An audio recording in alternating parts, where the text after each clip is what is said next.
Muy buenas tardes a todas y todos. Soy Paula Díaz, periodista y mentora para América Latina de Climate Tracker, y les damos la bienvenida al tercer y último conversatorio de este ciclo, donde les contaremos qué pasó en la primera COP del Acuerdo de Escazú, un tratado fundamental para avanzar en democracia y justicia ambiental en una región que ha sido calificada como la más peligrosa para ser defensor o defensora ambiental. En este proyecto de Climate Tracker y FES Transformación, congregamos a 13 periodistas de toda América Latina y el Caribe para cubrir precisamente esta primera conferencia de las partes del Acuerdo de Escazú, que se realizó entre el 20 y 22 de abril en Santiago de Chile. Por ello vamos a hacer un recuento y balance de todo lo acontecido en este evento, ¿cierto? Revisando hitos, principales medidas, acciones establecidas y, en definitiva, qué nos dejó esta primera conferencia. Y para ello nos acompaña un gran panel. Saludamos a Thais Gadea desde Argentina, quien es periodista especializada en cambio climático y medio ambiente y una de las mentoras de este proyecto. ¿Cómo estás, Thais? Perdón, ¿ahí me escuchás, Paula? Ahí sí.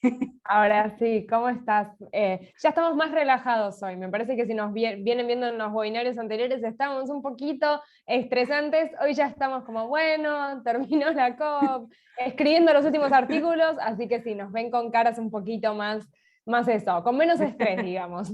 Efectivamente, porque ya pasó todo, así que ahora son tiempos de balances, efectivamente. Y bueno, además de Thais, nos acompañan algunos de los 13 periodistas que estuvieron siguiendo muy de cerca este evento.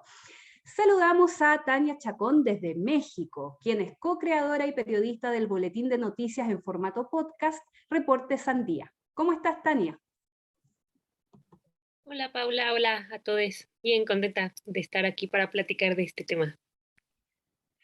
Bueno, también está con nosotros Clara Ferrer, periodista digital de Argentina, que escribe para el medio La Voz del Interior. ¿Qué Buenas tal, Clara? tardes. ¿Cómo andas, Paula? Buenas tardes a todos. Un Muy saludo. bien. También nos acompaña Mijael Libraher, oriundo de Chile, quien es editor de la radio comunitaria Juan Gómez Millas y de la revista Pasto Seco. ¿Cómo estás, Mijael? Bien, todo bien, muy contento de estar acá y contento también de poder conversar con ustedes. Y por último, Óscar Bermeo, periodista de Perú y colaborador de Mongabay Latam, quien se sumará más tarde a este conversatorio.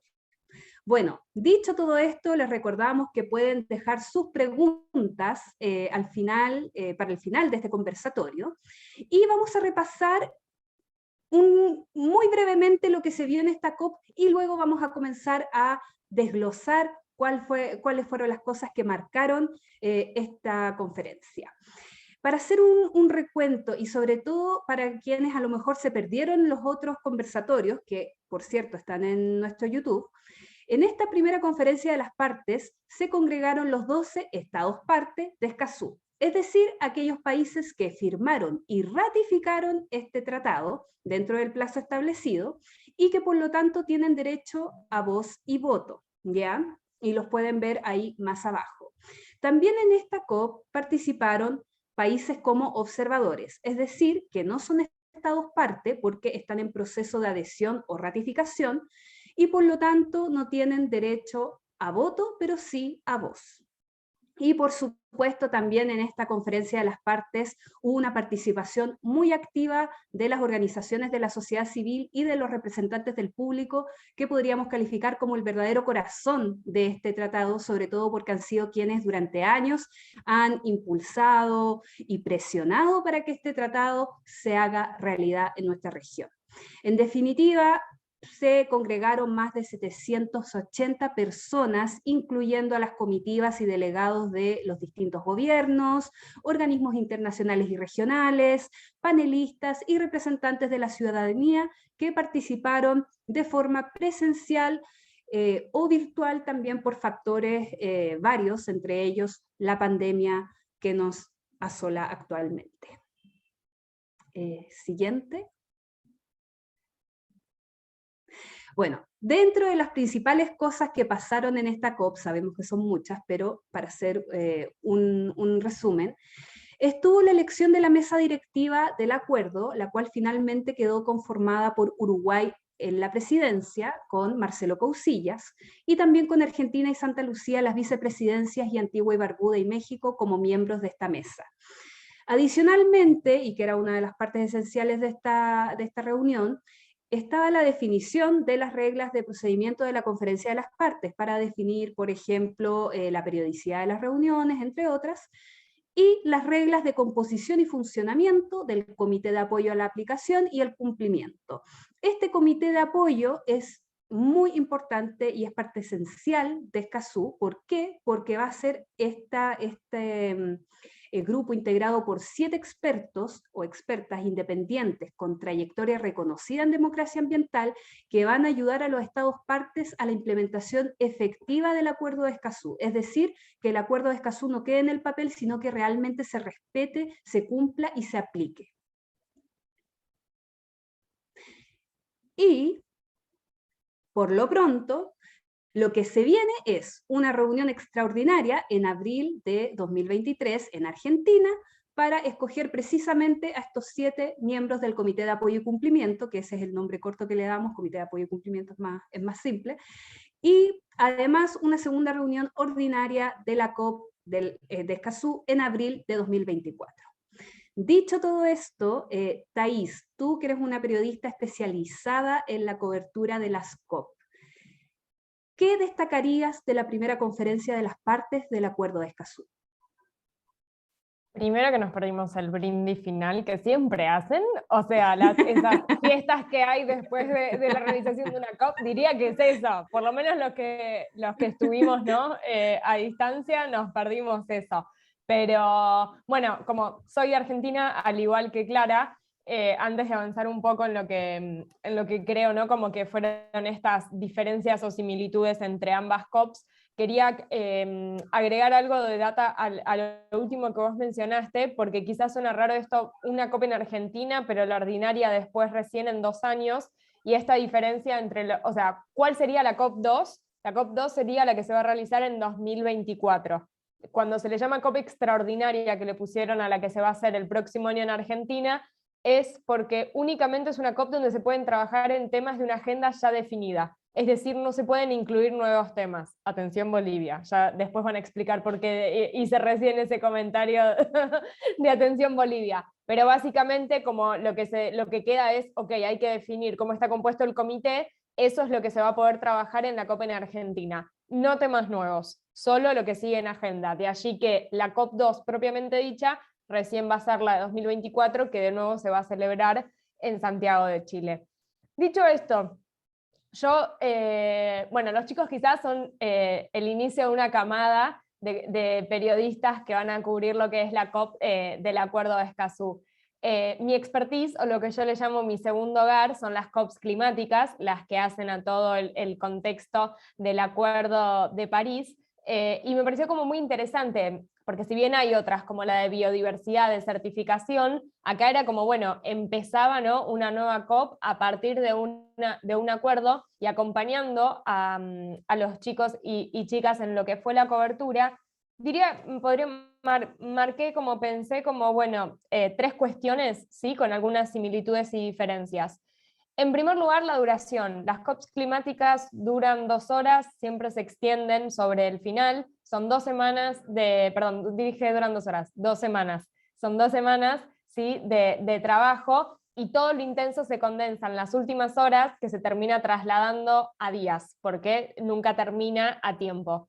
Acá fueron 3 días, en los cuales toda esa tensión se vivió sobre la segunda jornada, cuando casi, y ahora van a comentar más los chicos, cuando casi peligra básicamente el corazón del acuerdo, que era la participación, ¿no?, del público. Entonces como que fue muy loco que en una sola jornada tuvo esa intensidad, pero que no sé si es también un beneficio, que como sabían que tenían 3 jornadas y una agenda muy apretada, ese mismo día se resolvió la cuestión. Entonces, como que eso no sé si lo veo, o sea, lo comento, no sé si decir que es algo positivo o negativo, pero sí lo veo como que sentí que en solo 24 horas, o un poquito menos, se manejó como todo eso que implica, desde la seriedad, lo formal, el drama, el pensar que perdemos todo y el después resolverlo, y hasta incluso en la noche había caras muy contentas, ahí estuvo el brindis, había caras muy contentas. Entonces, como que digo, bueno, pensar esto, ¿no? En la duración, y esto lo digo como una autocrítica a las COPs climáticas, en que a veces uno siente que se están 2 semanas y al final todo se empieza a mover sobre el final. Obviamente que hay una intencionalidad en eso, están todos más cansados, algunas delegaciones empiezan a volverse, entonces nada es casual en estas conferencias. Yo diría eso como el primer punto, ¿no? La duración y cuánto la duración puede afectar o no cuando se producen estos temas que pueden poner en jaque, ¿no? las negociaciones. En segundo lugar, sí diría que en coincidencia con lo que fue las reuniones preparatorias a la COP26 que se realizaron de manera virtual y esta que fue híbrida, la virtualidad sigue siendo una dificultad. Más allá de que salvo Micael, el resto lo hicieron virtual, y la verdad es que los aplaudo porque hicieron un trabajo tremendo aún con la virtualidad, pero sigue siendo muy difícil poder cubrir estas conferencias. ¿Y por qué? Porque sí, es fácil cubrir lo que pasa en pantalla, lo que se dice en el plenario, pero cuando se produjo ese momento de tensión, si no teníamos a Fran y a Micael ahí, ¿qué hacíamos? O sea, ¿cómo sabemos qué es lo que está pasando en el detrás? ¿Qué país está tomando un café con quién? ¿Cuál es ese almuerzo donde se están definiendo cosas? Ese famoso pasillo que muchas veces la gente no entiende de por qué la presencialidad que uno exige, me parece que sigue mostrando que es necesario estar en el lugar de los hechos. ¿Por qué? Porque eso favorece la transparencia del proceso, y en esa transparencia del proceso no solo tiene que estar la sociedad civil, tienen que estar los periodistas. Así que en eso sigo considerando que al momento no tenemos las herramientas para que sea una transparencia del 100% de cómo se puede hacer una cobertura en esta virtualidad o en este sistema híbrido. No hubo oportunidades, la verdad, de grandes conferencias de prensa, ya los chicos van a contar más, pero era muy difícil poder entrevistar a quienes estaban ahí, que es mucho más fácil por WhatsApp, estamos ocupados, después vemos, a que si estás ahí, como yo digo, lo tacleas cual rugby y es contestar, ya le pones a grabar, contestame esta pregunta, ¿no? Entonces me parece que nada, insisto, el trabajo ha sido excelente, el de los chicos superó, la verdad, con las posibilidades que nos brindaba la virtualidad, pero bueno, creo que eso es un elemento a tener en cuenta. Y tercero, pero no menos importante, como último aspecto, creo que una de las cosas más lindas, por así decirlo, es la diferencia que la COP de Escazú plantea en términos de la participación del público. Uno, a la sociedad civil, la escuchan las COPs al final, cuando ya no queda nadie en el plenario, cuando ya nadie está escuchando, y es porque bueno, está bien, les damos el lugar.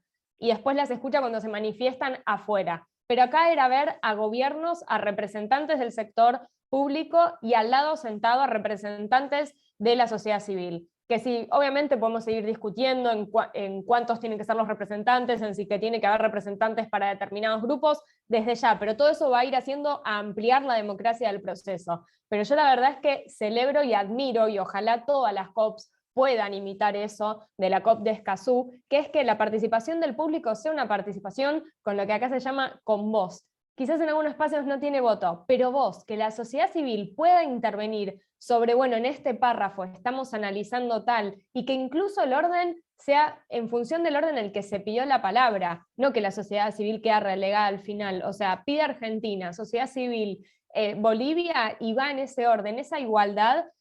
Para mí la verdad es lo que más me gustó y lo que más celebré de ver, y que marca notablemente una diferencia en cómo viene el sistema de Naciones Unidas acostumbrado, ¿no?, a hacer las conferencias. Así que creo que es algo, es el corazón de Escazú, o sea, la participación del público, y ahora vamos a ver por qué eso casi se puso, ¿no?, casi peligro en el segundo día, pero creo que eso es lo que tendrían que empezar a imitar otros modelos, ¿no? Que haya representación del público con voz, con una voz activa, y que esa voz se escuche y se tome en cuenta en las decisiones. Esos serían duración, ¿sí? Repensar eso, la dificultad y el desafío que aún representa la virtualidad, y el modelo de la COP de Escazú como un modelo que pueden imitar otras COPs en cuanto a la participación del público. Y los brindis, por favor, no me saquen, no, quiten la virtualidad que queremos hablar y hacer networking.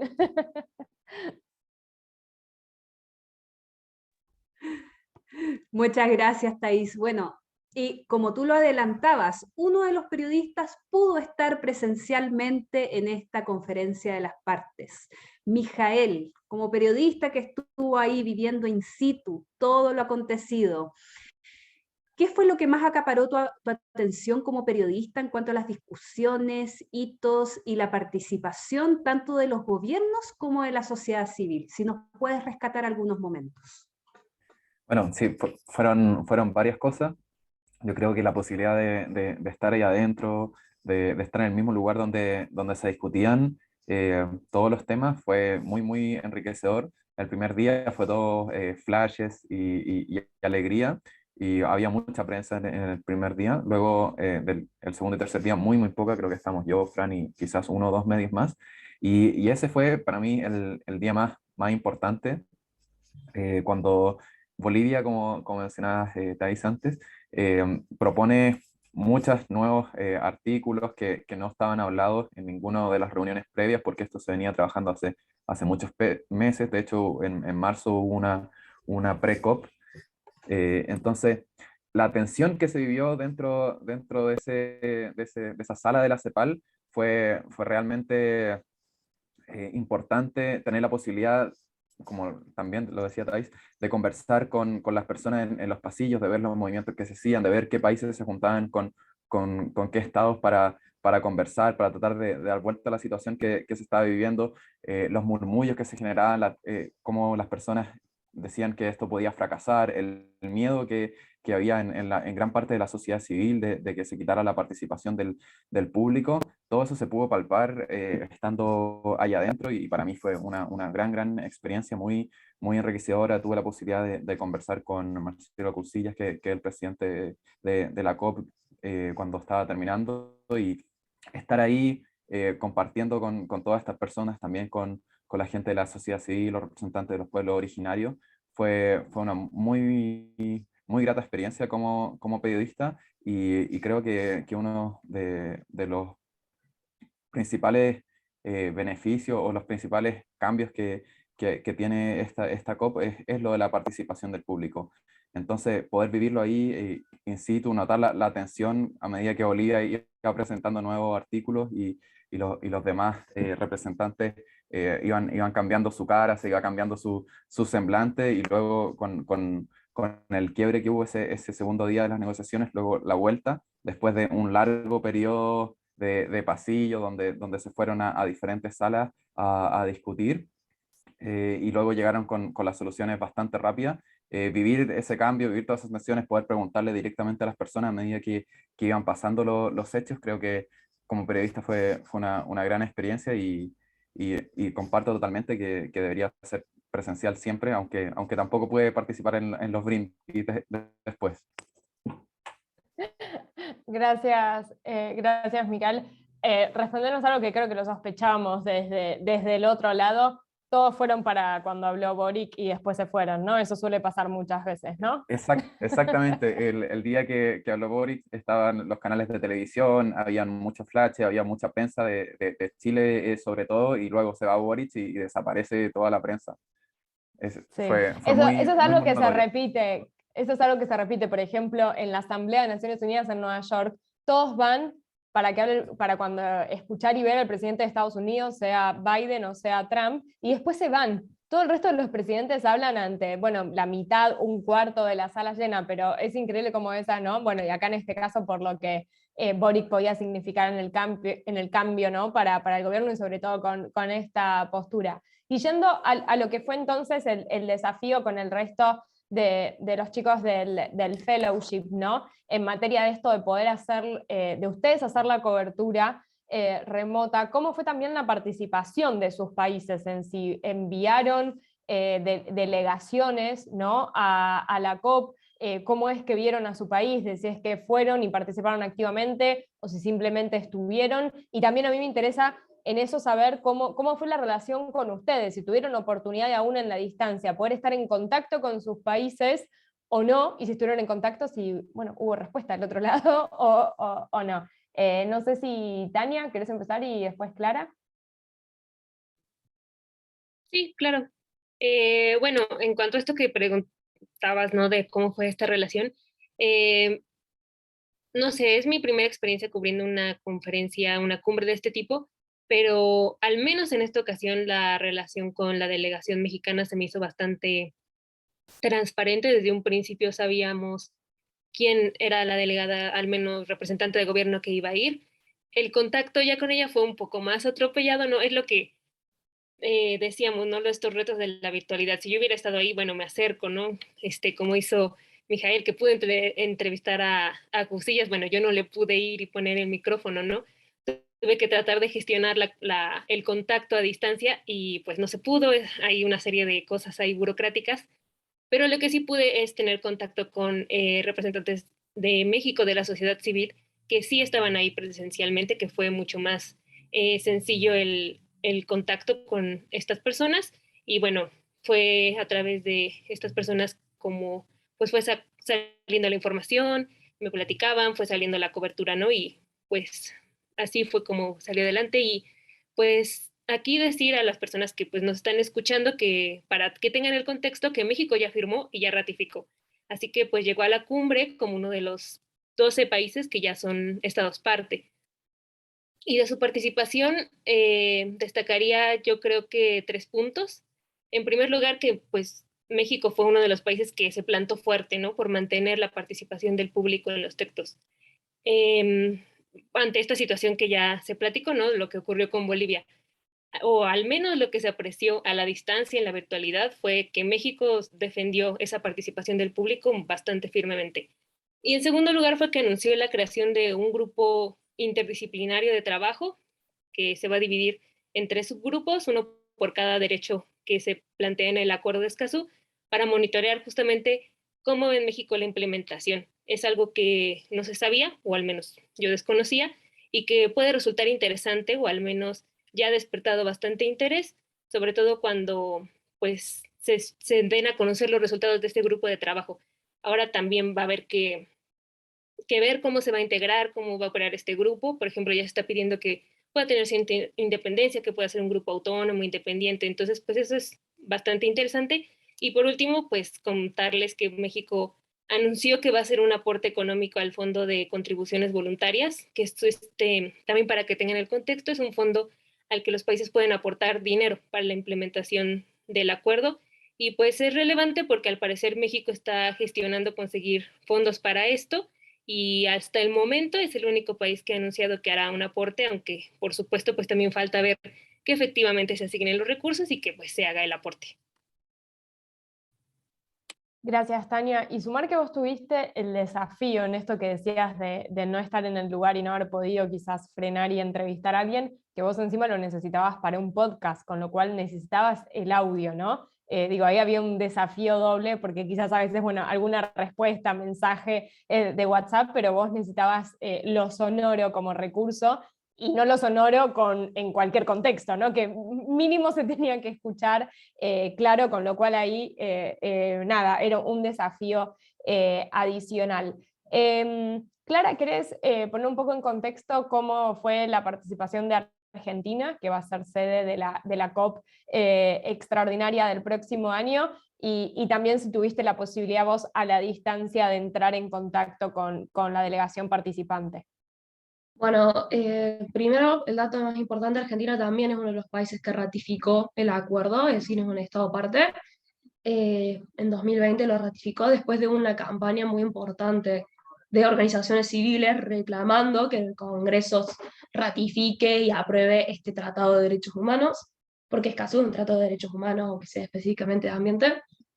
La delegación argentina, bueno, en este caso fueron representantes, una representante, podríamos decirle, especializada en el tema, que estaba bien metida en lo que significa Escazú, y una figura política importante, que es la secretaria de Cambio Climático del Ministerio de Ambiente, Cecilia Nicolini. Y la verdad que su rol principal en realidad fue apoyar esto que ya se había negociado, que se refirió a Micael, de que hace meses se viene negociando se negoció una participación del público de que se permite que ellos tengan voz durante las negociaciones, lo que vos nombraste exactamente, esto de que levantan la mano y se les da la voz en su tiempo, y bueno, y el comité de cumplimiento, que es este, como, no sé si alguno lo nombra, pero este organismo, que la idea es que los estados, cuando todo entre en vigencia, cumplan con su palabra, y en el caso de que no cumplan con su palabra, el comité ayudaría a que lo hagan o les reclamaría que lo hagan. Es decir, no es un comité sancionatorio o que impone sanciones, como por ejemplo lo que es la Declaración de Derechos Humanos de América, pero sí pidiéndole reclama. Argentina, la verdad que su rol fue claro, ellos fueron a apoyar, nosotros queremos esto, muy en línea con las políticas del gobierno, no sé si hay alguien de Argentina por el público, pero muy en línea con el discurso, digamos, que tiene el gobierno nacional en este momento, pero no tuvo tal vez esa participación tan activa, en mi opinión, que sí tuvo México, como dijo Tania, cuando Bolivia decidió empezar a presentar estas como cambios importantes. Pero sí, o sea, aunque sea no en el discurso, pero sí lo apoyo. Después, el contacto, ya es problemático también, me parece que esto ya lo sabe. Te reís. Yo a propósito hago esas preguntas, porque quiero Sí, que vos salgan también los dispará. detalles capciosos, o sea. Sí, o sea, la verdad que no tuve una muy buena experiencia en ese sentido, porque contacto nulo, cero. En ese momento quería ser Michael allá en los pasillos, tipo, dale, contame, respóndeme, por favor, porque hablar con los asesores, bueno, con la ayuda de Thais, que fue mi mentora, contactarme, es más, bueno, yo trabajo en la labor interior, mi editor estuvo siguiendo el tema, como, y me dice, che, ¿por qué no tenés a nadie del gobierno? Yo le digo, no puedo, no me dan bola, no me dan espacio, no me dan voz. Incluso él empezó a llamar y tampoco. O sea, la verdad que no hubo forma de conseguir un contacto del gobierno nacional. Eh, Mis fuentes fueron todas asociaciones civiles, FARN, que es la Fundación Ambiente y Recursos Naturales. Eh, bueno, justo me sale la pregunta de Martina. Sí, justamente FARM, perdón, yo me adelanto a las preguntas del público. FARM tuvo una participación bastante importante porque su director, Andrés Napoli, es un representante del público de Escazú. Es una de las figuras como más con fuerza, con otros 6 miembros. Ellos también tuvieron incluso un evento paralelo en el que hablaron sobre el tema de la perspectiva de género en Escazú. Así que la verdad que tuvieron una presencia bastante importante. Y más considerando que FARM es una organización que se trabaja a partir de derechos y los reclamos y con participación del público, pega acceso a la información pública, etcétera, etcétera. Pero bueno, lo dejo ahí, estoy viendo me mandan más preguntas para el final. La verdad que la experiencia fue mala, pero no me sorprende porque desde que empecé a cubrir ambiente y empezar a molestar allá en el gobierno nacional no me responden. Así que es lo que toca.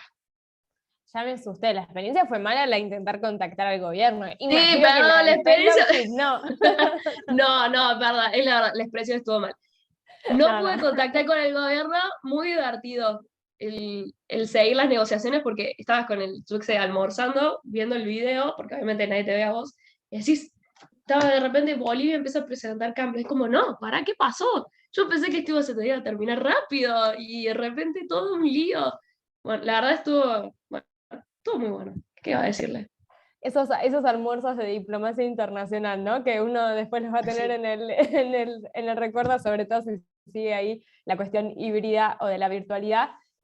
Pueden ir dejando, que bueno que ya están dejando ahí sus preguntas, así las tomamos sobre el final. Yo también quería aportar otros participantes de la sociedad civil que estuvieron de Argentina, fue Sustentabilidad Sin Fronteras, también hubo gente de EcoHouse, por lo menos esos es de los principales que yo sabía, pero sí es cierto esto que destacaba Clara, que FARM trabaja desde lo legal, ¿no? O sea, hace ese seguimiento desde los derechos, y vienen siguiendo el acuerdo de Escazú desde su origen, o sea, y cuando digo su origen no es ni siquiera el inicio de su firma en 2018, sino décadas antes que se viene trabajando en esta idea. Y a ver, eso pasa de que no hay a veces como que los gobiernos no quieren responder, ¿no? a preguntas de los periodistas. Es raro incluso porque acá era una COP en la que los países, salvo Bolivia quizás, tenían como cosas buenas para decir de lo que venían intentando hacer y por qué esa resistencia, y por algo también que creo que si uno va a estos espacios, en este caso de lo que hace a la política regional, uno quiere contar eso que hace, y esto me va a llevar después antes de darle la palabra a Oscar, a lo que va a hacer, ¿no? Mi siguiente interrogante, que tiene que ver con cómo fue efectivamente la cobertura, ¿no? Y entonces no es que había ahí una gran competencia de periodistas pidiendo, ¿no? Entrevistar, sino que eran básicamente los que venían, ustedes los fellows, siguiendo, ¿no? como ese proceso. Pero antes de pasar entonces a cómo vieron ustedes la cobertura, quería que Oscar también se sume a la conversación, nos cuente un poco sobre Perú, cómo fue la participación y cómo fue para vos, Oscar, la cobertura, ¿no? A distancia. Hola, ¿qué tal a todos y todas? Bueno, sí, de hecho en Perú fue un reto, el principal reto yo creo que es cómo enfocar la cobertura a un país que aún no ha ratificado el acuerdo y que hasta faltando dos días no se sabía si es que iba a participar con alguna delegación, si iba a tener algún tipo de participación, ¿no? En la mesa, porque aún siendo un país que no ha ratificado, sino un país signatario, podía participar como observador, digamos, tenía voz, pero no voto, ¿no? Entonces, estaba la duda esa entre distintas organizaciones civiles, personas sumergidas en el tema ambiental, si es que Perú iba a participar o no, y eso de hecho iba a ser un gesto importante también para el futuro de Escazú en Perú, ¿no? Finalmente, digamos, Perú tuvo una participación presencial a través de un funcionario de la Cancillería, un funcionario de la Embajada de Chile, en la Embajada Peruana en Chile, en Santiago. Se hizo presente, digamos, en el plenario, estuvo ahí en la mesa, y en la primera jornada, cuando fue la apertura de discursos de cada delegación, no intervino este funcionario, sino que dio la palabra a la viceministra de Gestión Ambiental, que fue quien habló, ¿no? En nombre del Estado peruano, pero luego no tuvo mayor participación esta ministra. Esta ministra habló a través de las redes, ¿no? Vía virtual, no desde Perú. Y bueno, en general, o sea, yendo a lo estadístico, si se quiere, el funcionario peruano solo tuvo una intervención en los 3 días, porque estuve ahí súper pendiente, y recuerdo cuando hizo la intervención fue como que me sorprendió, porque de un momento a otro escucho: Perú toma la palabra, pide la palabra, y fue como que, y bueno,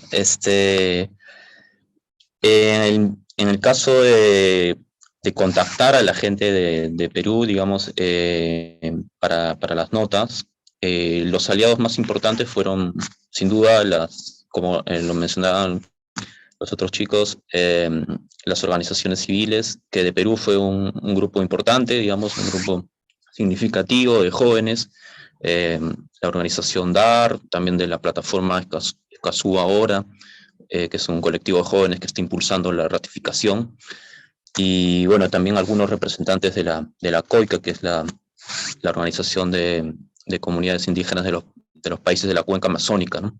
Habían también ahí miembros peruanos. Y en los eventos paralelos hubo mucha presencia peruana. En los eventos paralelos, porque se organizó incluso una mesa completa de cómo impulsar Escazú en Perú, el Estado peruano, cuáles son las trabas. Entonces estuve también muy pendiente de eso, de los eventos paralelos que se hacían. A nivel oficial,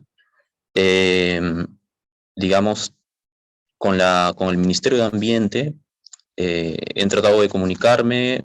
De hecho, ahora para una nota estoy a la espera de unas respuestas por vía correo, digamos, porque ellos tienen esa metodología, digamos, de que les mandes el cuestionario por correo y cuando te lo responden escrito, ¿no? Te ahorran la transcripción, pero bueno. pero bueno, no hubo, digamos, un diálogo fluido tampoco, ¿no? El tema de Escazú, de hecho, en el Perú también es algo que es un punto álgido, porque es un punto más de los álgidos que hay entre los distintos poderes del Estado, ¿no? Entre el legislativo, ejecutivo. Entonces, hay muchos intereses en juego, una contracampaña muy fuerte. Y bueno, y ahora actualmente, digamos, el tema del acuerdo es por ahí un tema que como que no se lo quiere eh, poner en primer plano de una forma muy evidente, ¿no? Pero bueno, con las organizaciones civiles sí hubo un contacto fluido, porque ya también antes de la conferencia, antes de la COP, ya me había comunicado con ellos, entonces ya tenía identificados quiénes son las personas que iban a estar ahí presencialmente, y muchas veces ellos, incluso, por ejemplo, este funcionario que era casi fantasmagórico, porque casi no hablaba, y estaba ahí, y encima con el tapabocas, no, era algo difícil de reconocer, entonces los chicos de los colectivos jóvenes me ayudaron a dar con el nombre, ¿no? ¿Quién era? Entonces ahí pude también identificarlo, pude un poco seguir más o menos el registro de cuál era el actuar, digamos, ¿no? De la delegación. Pero bueno, sí, eso, digamos, la participación peruana fue bien observadora, o sea, yo creo que cumplió su rol de observador a la perfección. Muchas gracias, Oscar. Dijiste algo que al responderte desde el Ministerio de Ambiente las respuestas por mail te ahorran la transcripción, también dificultan la repregunta, y por eso desde ciertos espacios no prefieren responder por mail. Siempre se dice que hay en periodismo, o por lo menos eso yo cuando doy los talleres siempre aliento a que traten de que haya la mayor cantidad de sentidos involucrados posibles a la hora de entrevistar, ¿no? Por esta cuestión de que también los silencios, los titubeos, los nerviosismos hacen, ¿no? a la respuesta en cuanto al contenido. Y me parece, ahí nos dieron una pregunta que creo que nos va a llevar un webinario extra, pero que les voy a pedir que vayan pensando la respuesta. Pero antes, en esto de, bueno, tanta resistencia de los gobiernos a responder, ¿es porque había mucha cobertura? ¿Es porque había nula cobertura? O sea, ¿cómo fue la cobertura que vieron ustedes en sus países? Sobre todo preguntándoles en si la cobertura estuvo en el contenido mismo, o sea, lo que tenía que ocurrir y lo que estaba sucediendo en términos de las negociaciones, o simplemente en una frase o en la participación que hizo el representante político y nada más. No sé quién quiere tomar la palabra. ¿Voy yo, si les parece? Dale.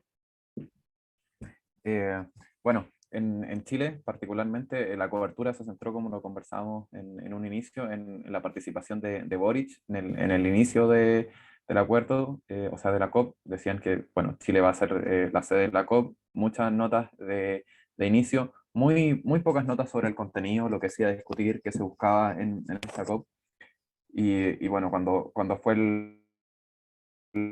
el cierre, fue también bastante mezquino desde mi opinión en cuanto al contenido. Se centraron particularmente en lo que va a pasar con Chile, en el estado que está el acuerdo de Escazú, que recordemos fue una de las primeras actividades institucionales que hizo el presidente Boric, fue la firma, pero todavía queda harto avance para eso. Y en general yo encontré que la prensa estuvo mezquina, tampoco participaron mucho, solo fueron el primer día y no se trabajó el contenido, no se trabajó mucho sobre la polémica que ocurrió con Bolivia. Entonces, eso creo que resume lo que ocurrió en Chile con la prensa y la COP del Acuerdo de Escazú. ¿Alguien que quiera aportar algo más en este sentido, en cómo vieron su cobertura? Sí, ¿puedo yo? En el caso de Argentina, para mí te lo puedo dar con un dato, el cómo vi la cobertura de otros medios. El primer día, es decir, cuando fueron las charlas, Escazú fue trending topic en Argentina en Twitter. Por un ratito nomás, pero fue trending topic. Es decir, La verdad, yo lo que vi fue mucho más participación virtual de la gente, tuiteando, comentando, sobre todo en Twitter, porque es la red de este tipo de cosas, antes que en medios de comunicación. Creo de que ahí resaltás el tema de cantidad y calidad, porque es verdad de que muchos medios sacaron la nota, pero fue tipo las declaraciones de la apertura de la secretaria de Cambio Climático y se terminó. No hubo una cobertura muy de contenido, pero eso sucedió más bien en los medios generalistas. Los medios ya más especializados, como podría tirar ahí el curro de redacción o de algunos como periodistas por el planeta, eso sí tuvieron una cobertura mucho más especializada del tema, pero claro, son de nicho, son medios de nicho. Entonces, no sé si habrá pasado eso en el resto de los países, en Perú o en México, pero en Argentina la verdad que fue un cale de la agencia de noticias y se terminó. Voy a tomar también claro algo que dijiste, Twitter, que es la red social que usamos para esto, hay que ver si la vamos a seguir usando, ¿no? Después de la reciente compra. Piensen si esos 44.000 millones de dólares se hubieran destinado a asuntos ambientales, o mínimo a la región. Nada. Libertad de Es algo con lo que me gusta expresión, soñar. signo de pregunta. Sí, en fin, nada, cosas que mi mente piensa en paralelo a todo lo sucedido.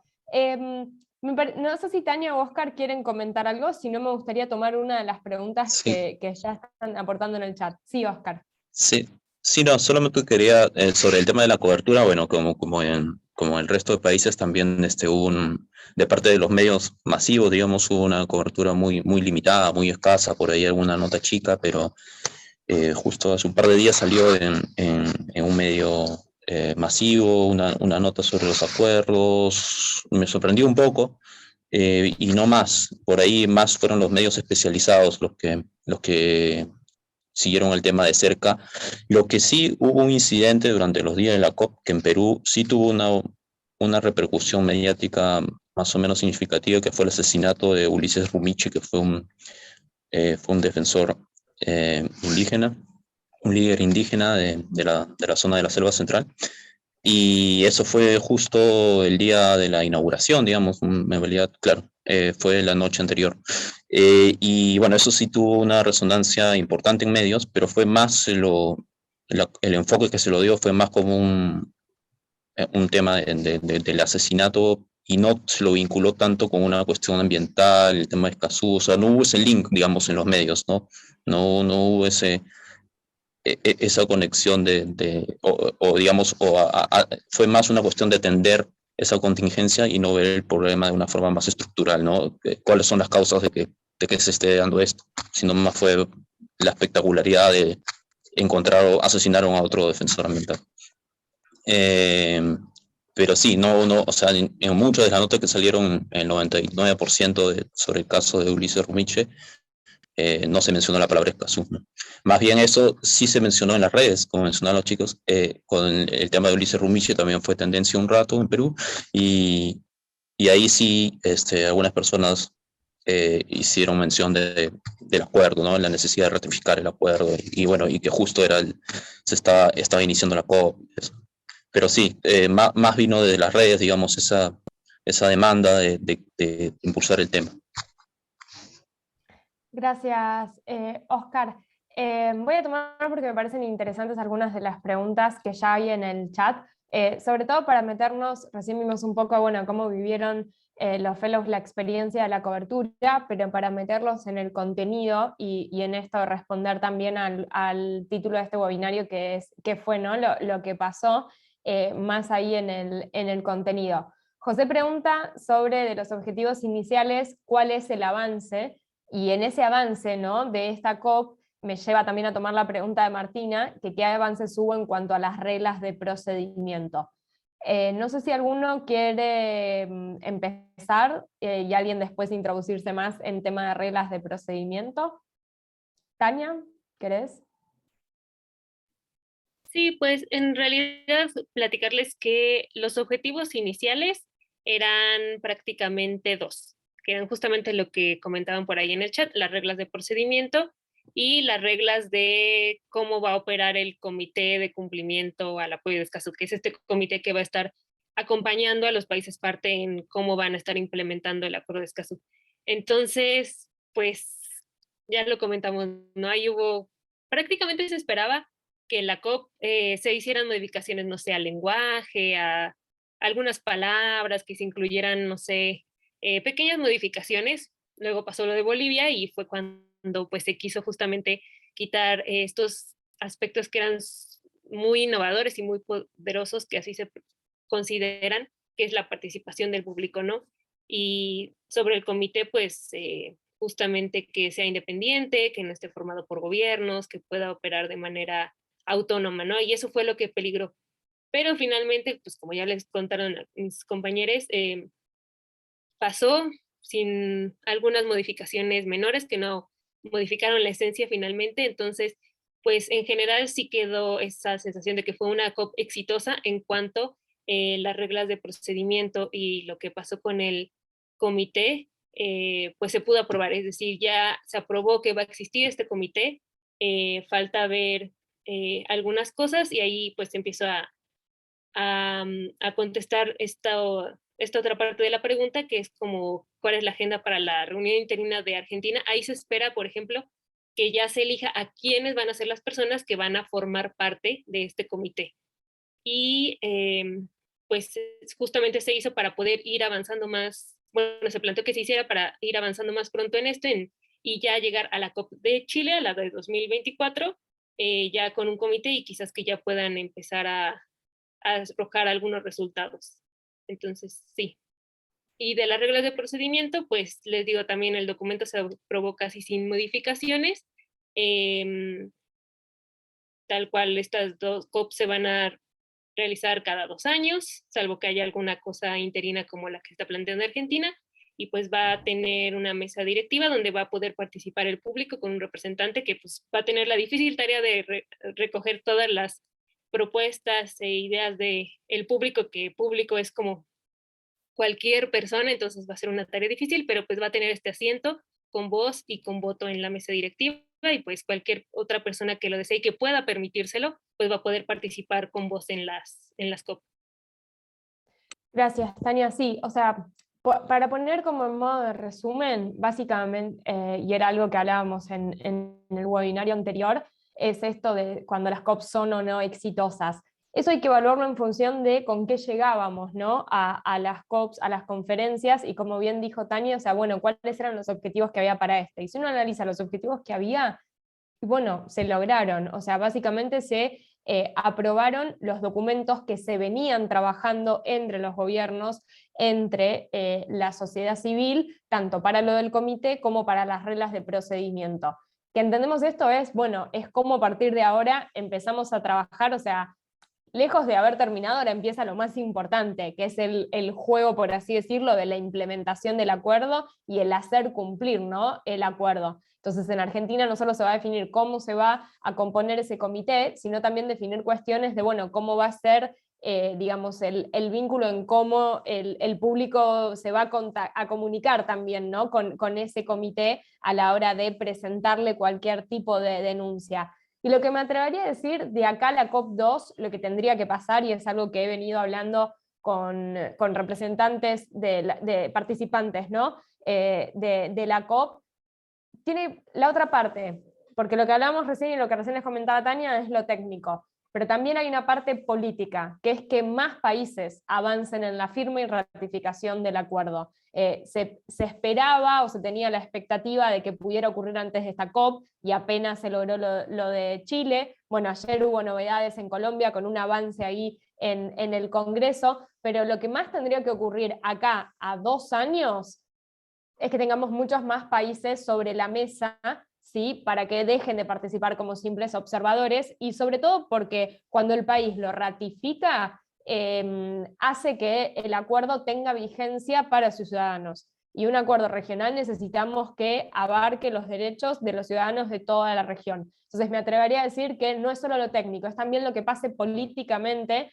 en que haya más por así decirlo, como fue el Acuerdo de París, más momentum, ¿no? Hay que ver cómo se logra ese momentum para que más países de la región avancen y lo ratifiquen. Piensen si no Costa Rica, que fue, digo, se llama Escazú por la localía, ¿no?, que tuvo en su momento, y a día de hoy Costa Rica no lo ha ratificado. Entonces, de mi parte, como que me atrevería a decir, a agregar eso. No sé si el resto de los fellows o mismo Paula, si quieren, si hay algo que consideran importante como de aquello en lo cual se avanzó en la COP1. Sí, básicamente yo creo que es eso, asegurar la participación ciudadana que estuvo en peligro, sobre todo después de la propuesta de Bolivia, que bueno, que quizás se relaciona con una de las preguntas que está en pantalla de que, bueno, no prosperó. Entonces, al final, si uno conversaba con los representantes del público y de la sociedad civil, el alivio fue enorme, porque realmente vieron que eso estaba pendiendo de un hilo por esta propuesta, pero finalmente hubo un apoyo transversal a continuar con esta esencia, con, podríamos decirlo, el quid de Escazú, que esta participación de la ciudadanía.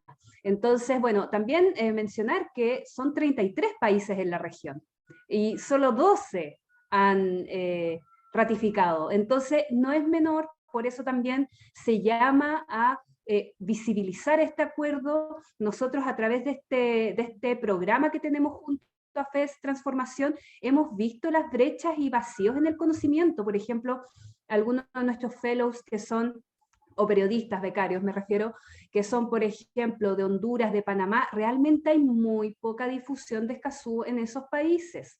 Entonces, realmente es muy difícil, y sumándole algunas brechas a la hora de acceder a los políticos o a los ministerios, por ejemplo, que tal como comentaban acá los periodistas, le ha pasado a otros que son de este grupo de 13 profesionales que estuvieron cubriendo, muchos insistentemente, siguiéndole la pista a miembros de las comitivas o a representantes de los ministerios que tienen pertinencia en esto, y conseguir muchas veces declaraciones o respuestas simples era realmente muy difícil. Entonces, parte de lo que queda ahora, se considera que esta COP fue exitosa. Ya eso, si uno le pregunta a las personas de las organizaciones de la sociedad civil, yo creo que existe consenso de que fue exitosa. Ahora, obviamente también hay críticas. Por ejemplo, muchos países o comunidades pequeñas que tienen conflictos socioambientales no sabían de la COP. Y este es otro punto que se relaciona con lo anterior, que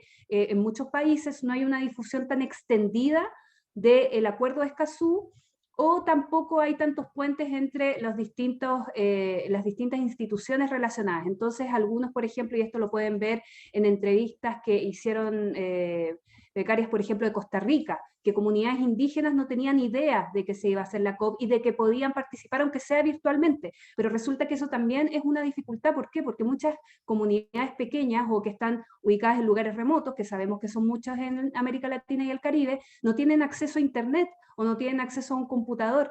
Entonces eso obviamente que dificulta una participación ciudadana que involucre a distintos sectores y grupos humanos y culturas, etcétera, sobre todo considerando la diversidad de América Latina.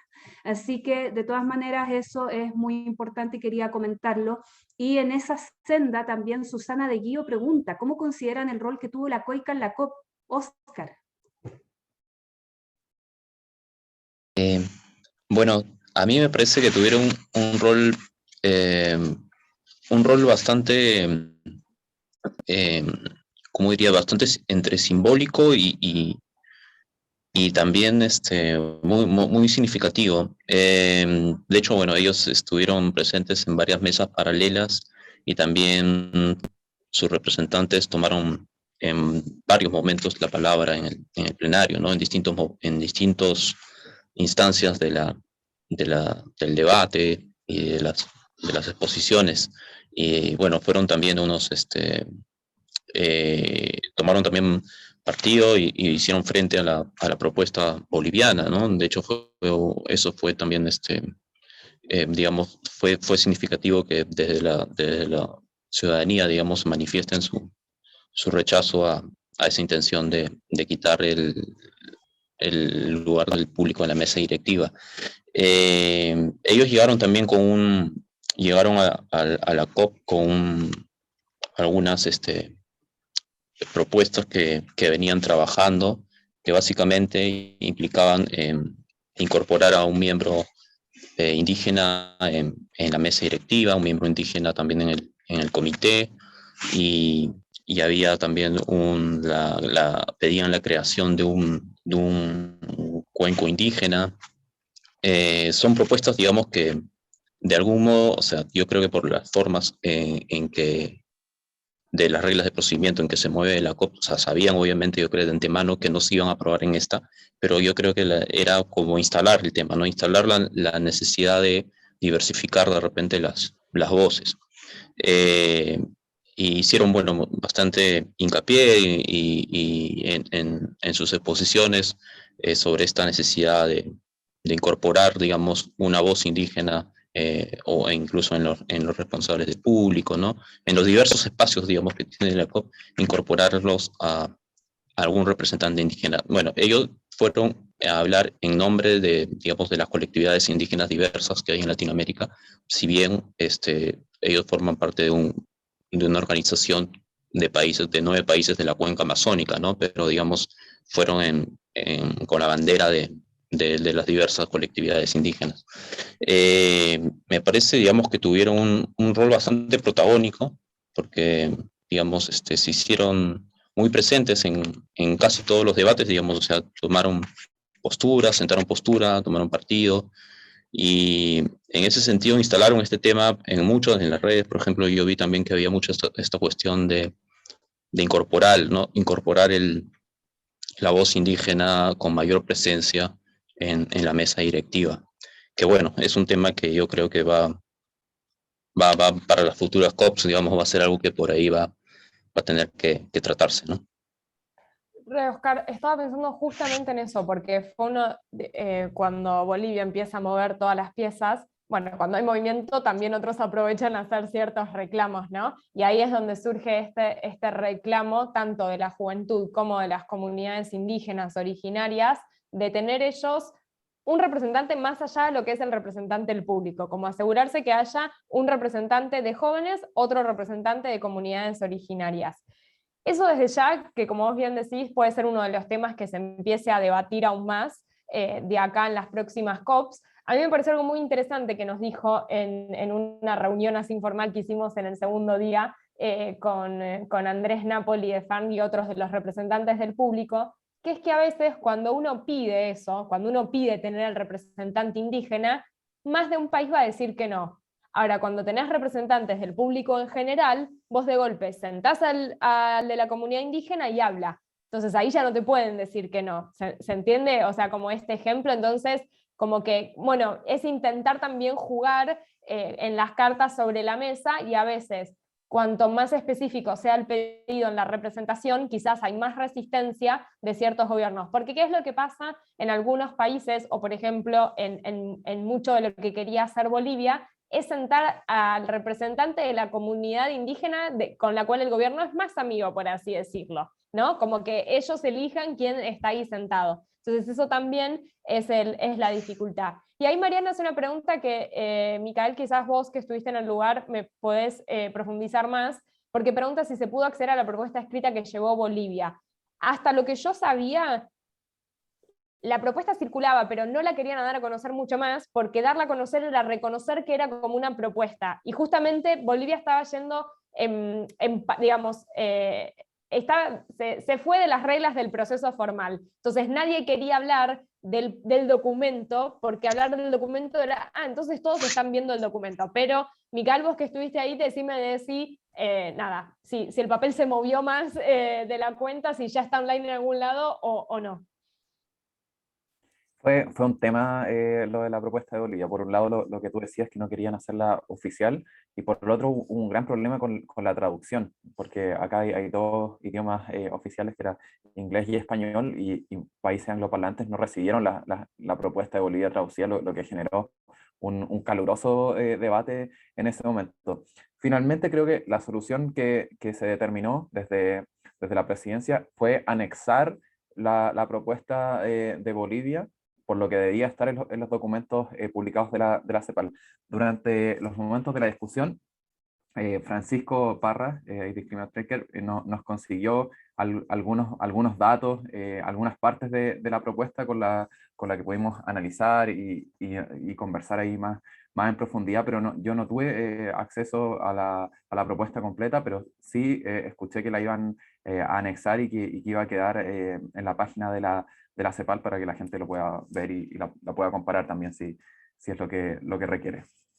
Y ahí fue gracias, Micael, fue muy interesante como el respeto que se pidió también, por lo menos a nosotros, que estábamos siguiendo ese momento de tensión, porque uno puede decir, tengo la primicia, tengo el documento, pero quizás exponer el documento era perjudicar justamente ese proceso, o sea, era jugar más en favor de Bolivia, por esto, para volverlo a aclarar y como reforzar. Esto se viene trabajando, no es que llegaron el miércoles y se pusieron ahí a trabajar, los documentos se vienen trabajando, hubo una pre-COP, Bolivia lo que quiso fue caer y, bueno, tengo acá unas nuevas reglas, ¿no?, de procedimiento, y bueno, de ahí fue esto como que empezaron a decir no, y en este... es una manera como empezar desde lo primero en cómo se le puede dar de baja con esa intención. Bueno, primero era a partir del proceso, después a partir del contenido, pero ahí estuvo este tema de, porque Fran fue una de las primeras cosas que nos dijo en el chat, era como, no difundan si llega a haber algún documento porque no quieren que se reconozca como la existencia en sí misma y la formalidad, ¿no?, de ese documento. Pueden, si quieren, ir, que tenemos unos minutos más de preguntas. Había visto una, denme un segundo, más para Clara, vinculada con Argentina, acá, de Mariana. Sobre la transparencia. Exacto, que para mí fue, confieso, editando la Clara fue un hallazgo en algo que Clara escribió en su primera nota, siendo también de Argentina, y no sé si Clara lo querés compartir respecto a esto de, por ejemplo, las dificultades o desafíos que hay en el acceso a la información en Argentina en asuntos ambientales. Perdón, para quienes no lo ven en el chat, la pregunta de Mariana decía, ¿qué tan abierto, transparente o incluyente está haciendo el gobierno argentino para la implementación del acuerdo? La verdad que estuve pensando lo que preguntó Mariana. Empecemos para los que no conocen, que Argentina tiene ya una serie de leyes que abogaban y reconocían todos los derechos que Escazú ya reconocía de alguna forma u otra, con excepción de los defensores ambientales. Pero hace años que ya tenemos, por ejemplo, tenemos una ley de acceso a la información bastante grande, con unas premisas muy similares a Escazú. También tenemos leyes de participación pública. Entonces, previo a Escazú, le podríamos llegar a decir, la verdad que lo que yo me preguntaría más bien es si están funcionando las leyes que ya tenemos adentro del país, si están funcionando en Argentina o si son literalmente la letra muerta de la ley, un papel. Yo creo de que muchas veces el gobierno argentino, y esto es una opinión mía, y de acá voy a tomar lo que dijiste vos, Thais, en las opiniones de la gente con la que estuve hablando, tengo la opinión de que el gobierno muchas veces lo que hace es dar prensa, más que información pública. Publica eso. ¿Y por qué sostengo esta idea? Por dos cosas. Primero, hablando con Andrés Napoli de Farm, que ellos estudian los pedidos de acceso a la información pública que se hacen en Argentina, descubrieron de que depende quién pregunta, qué es lo que se responde. Y eso fue lo que más me llamó la atención, porque se supone que esto es empezando que se supone que todos somos iguales. Segundo, todos los pedidos que se hacen en realidad deberían ser públicos a partir de ese momento, según la ley argentina. Entonces, que le estén dando una información a unas personas y otra información a otras es un poco problemático, en mi opinión. Y ellos lo vienen estudiando y lo vienen siguiendo, es una declaración que me dio él para la nota. Y segundo punto, la transparencia no es solo en cantidad, sino en calidad de la información. Entonces, y cómo se está llevando el proceso de Escazú, esto, aquello. En niveles generales, la calidad tal vez de la información es medio complicada y no todo el mundo puede acceder a esa información. O sea, y estoy hablando de gente que tiene acceso a Internet, porque no me quiero ni imaginar la gente que no tiene acceso a Internet del país, no tiene, o no tiene electricidad, tiene esto, y esto es todo lo que usan para poder acceder a Internet. Hablan de que si no sos una Alejandra Bauer, que es de una organización llamada Poder Ciudadano, me dijo en la nota esto de que si no sos especialista en cómo hacer un pedido de acceso a la información, que por ejemplo un periodista se especializa en ese tema, es muy difícil. Es muy difícil entender el proceso, seguir el proceso, ver la página web del gobierno. Yo creo de que esos derechos que nosotros tenemos en Argentina y que garantizan las leyes y que garantiza Escazú, hay que verlos aplicados y hay que mejorar esa aplicación, en mi opinión. Gracias, Clara. Bueno, efectivamente, América Latina y el Caribe tienen muchos de estos problemas, lo sabemos muy bien. Somos diversos en varios sentidos, natural y culturalmente, y esto también hace que haya brechas, ¿no? Por eso Escazú, por ejemplo, señala de que debe haber traducción, por ejemplo, cierta documentación que es pertinente y necesaria para la toma de decisiones de índole ambiental, bueno, este acceso a la información que sea efectivo, porque también en nuestros países, en varios de ellos, podemos ver que efectivamente hay portales de transparencia, se pueden solicitar, pero hay que tener una delicadeza en los detalles, porque si no dijiste tal palabra, no te van a dar la información tal como tú lo requieres. Entonces es bastante desafiante. Ya para ir cerrando, porque se nos va acabando el tiempo, también como periodistas que han estado siguiendo muy de cerca esto, ¿cuáles son los principales desafíos que ven en sus países, considerando que, bueno, como decía yo anteriormente, somos diversos, somos diferentes, pero hay muchas cosas que compartimos? ¿Cuáles son esos desafíos para avanzar en justicia y democracia ambiental que ustedes ven desde su perspectiva como periodistas ambientales, periodistas climáticos, periodistas que estuvieron siguiendo de cerca Escazú? Tania, comenzamos contigo. Pues aquí en México lo que yo he visto y que aprendió justamente mucho sobre esto en estos días de cobertura es que el principal reto es la implementación efectiva, perdón, porque, como les digo, México tuvo una participación importante, se hicieron anuncios importantes, pero falta todavía pasar del discurso, del papel y de las buenas intenciones a realmente que haya un impacto y que empiece a aplicarse el acuerdo. Y es que acá en México sí hay muchas organizaciones, defensores, sociedad civil, pueblos indígenas, incluso servidores públicos y personas dentro del gobierno que están impulsando el tema de la implementación efectiva del acuerdo, buscando involucrarse, participar, buscando que avance, pero luego pasa mucho que sale el ejecutivo, sale el presidente y dice muchas cosas que contradicen, perdón, dice muchas cosas que se contradicen, acciones que se hacen desde el mismo gobierno que van en contra del acuerdo. Por ejemplo, en noviembre del año pasado, aquí en México se aprobó un decreto presidencial para que los proyectos que se consideren, los megaproyectos que se consideren prioritarios o de seguridad nacional, así entre comillas, se aprueben con todas las facilidades del mundo y no deban ni siquiera presentar declaraciones de impacto ambiental, ¿no? Entonces, esto va absolutamente en contra del Acuerdo de Escazú. Otro aspecto supremamente importante es la violencia hacia defensores y defensoras ambientales y territoriales. Y en estos primeros meses de este año incluso, si bien aún no hay cifras o registros oficiales, sí ha sido muy evidente el incremento en casos de violencia que los que llegan a los medios, que sabemos que pues hay muchos otros detrás, ¿no? Entonces, por más que México haya firmado y haya ratificado, la violencia va en aumento.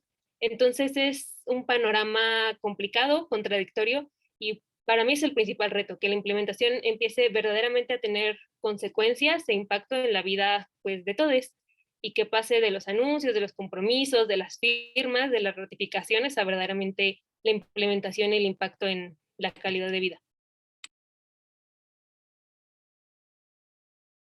Gracias, Tania. Mijael, ¿cómo se ve en Chile, considerando de que, bueno, hubo un cambio reciente de gobierno, el presidente Gabriel Boric cambió la postura oficial del gobierno respecto a Escazú, se adherió y falta la ratificación, pero también hay muchos desafíos. ¿Cuáles son esos desafíos que tú ves como comunicador que sigue de cerca los conflictos socioambientales? Bueno, como tú bien dices, en Chile estamos a la espera de la ratificación, luego de que el gobierno autodenominado ecologista de Gabriel Boric firmara el acuerdo de Escazú. Paralelo a esto, se está viviendo un proceso constituyente donde se está escribiendo una nueva constitución, por primera vez paritaria, donde se establecen también los derechos de la naturaleza. Sin embargo, todos estos avances deben ser bastante acelerados. En Chile hay conflictos socioambientales en cada una de las regiones. Hay poca información, particularmente en los sectores más rurales, sobre los derechos que tienen, sobre la justicia ambiental, sobre cómo acceder a la información que existe sobre los proyectos extractivistas que hay en casi todo Chile. Hay espacios especialmente contaminados que se denominan zonas de sacrificio, y frente a esto, el avance político tiene que ser rápido si queremos un cambio real. Y también creo que tiene que haber un cambio desde nosotros, desde los periodistas.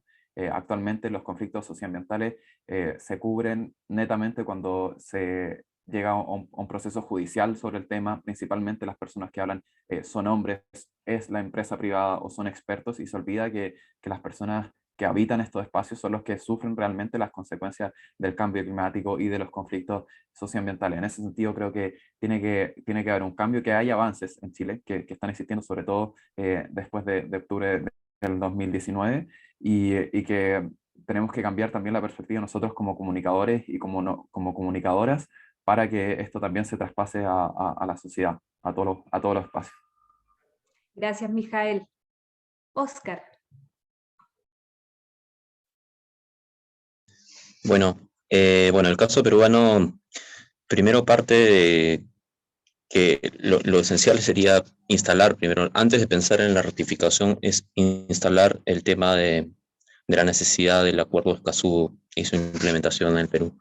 Hoy en día, después de un debate que fue en el 2020, donde el Congreso peruano decidió archivar el proyecto y no pasó a debate en el Pleno, el tema del acuerdo, digamos, o sea, no está dentro de las prioridades del legislativo actualmente. La inestabilidad política también juega en contra de eso. Creo que, bueno, la mayor parte de los presentes de la región sabe, digamos, más o menos de cómo es el clima político en el Perú actualmente, que hay mucha rotación de gabinetes ministeriales, inestabilidad en el Ejecutivo, amenazas continuas de vacancia.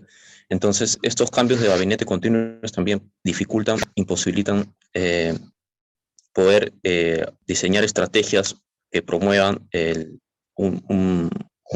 la ratificación del acuerdo, ¿no? Porque si bien funcionarios del Ministerio del Ambiente, digamos, están a favor e impulsan el tema dentro de sus trabajos, el tema del acuerdo de Escazú, digamos, son islas prácticamente, porque el resto del Estado, digamos, no considera un tema prioritario debatir este acuerdo, ¿no? Y a eso sumado de que la campaña de desinformación que hubo en el 2020, que fue muy fuerte de parte de grupos de poder, digamos, la principal